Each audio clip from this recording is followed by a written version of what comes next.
You're actually really close. So as far as I can tell, if you read Meyer discusses how there's this running joke with Meyer about how Germans don't trust other Germans. Yeah. What he actually says is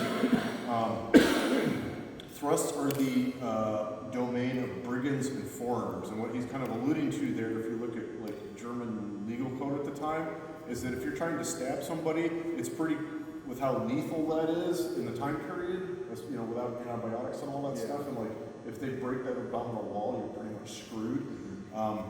What happens is basically their whole mindset is if somebody's trying to stab you, it's pretty obvious they're trying to murder you, and that they are not a good, law-abiding, productive member of society. I.e., yeah, you can do bad things. You can probably do bad things to them. So I think that's where the name the French thrust comes from, is because.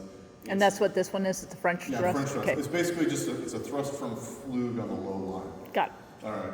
So the way this one works, someone pretend to be French and stab me. Yeah, wait. Okay. So yeah, if you just do a passing step thrust.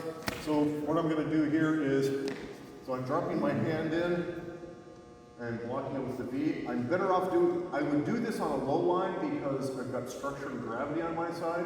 I don't want to do this on a high line because what'll end up happening is he's going to dislocate my thumb and I'm still going to get stabbed in the face.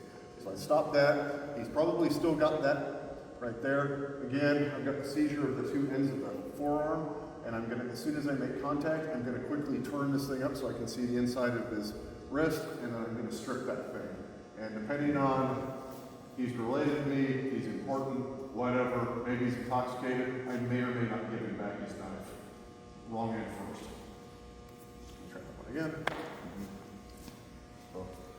So if you see here, yeah, even then, if I miss that, I still stop the thrust.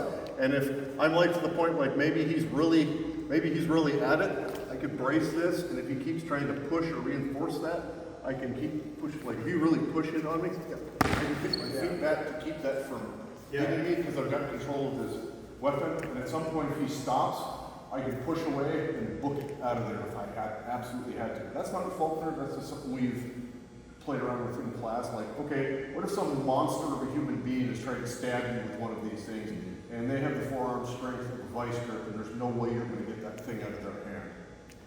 Probably better to run. So let me show you that again. It comes in. So dead stop. I move my body back so that is not tickling my belly button, which has happened. Seize the ends of the forearm, turn it up, back of the hand, strip the weapon. All right.